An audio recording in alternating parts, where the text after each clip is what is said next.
to respond accordingly. Okay, thank you. Senator Blumenthal. Thank you, Madam Chair. I know we've been at this for a while. I just have a few questions to conclude.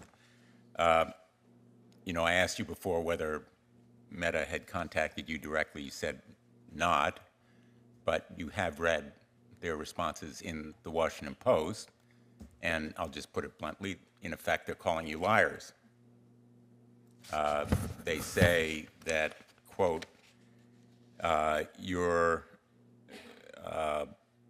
testimony is based on quote, a few examples stitched together to fit a predetermined and false narrative, false, end quote. And their spokesperson says, we stand by our research team's excellent work and are dismayed by these mischaracterizations of the team's efforts, end quote. Let me just say, if Meta wants to come forward and answer questions, I'm sure that my colleagues and I would be glad to hear from them sitting at this table.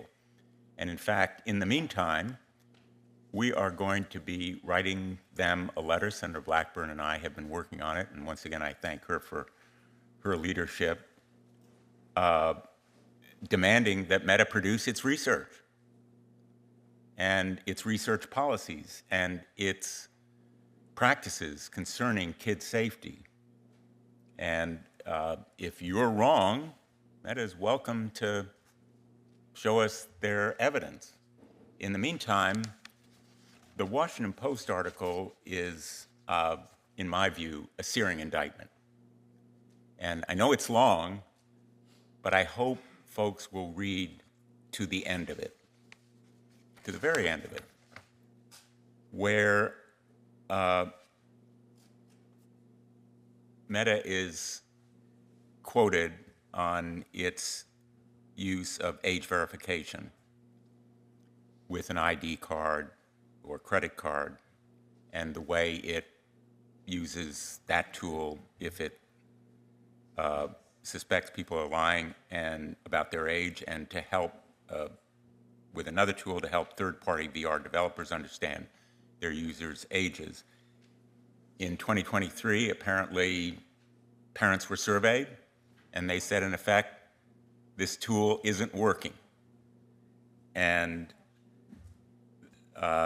they were advised by Meta, a Meta lawyer, apparently, quote, maybe I can take a look and help you strategize a way to frame it so as to avoid these types of responses.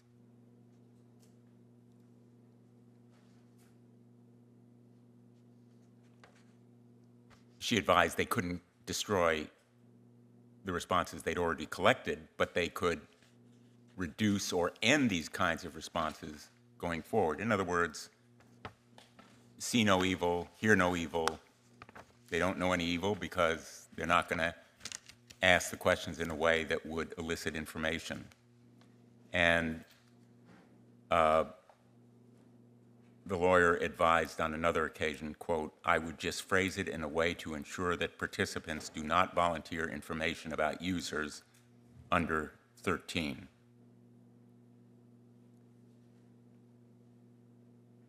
The article says, the lawyer also checked with the researcher to see whether he had directly asked adults whether their children use Meta VR devices. The researcher said he had not. Quote, okay, that's great, end quote, the lawyer replied.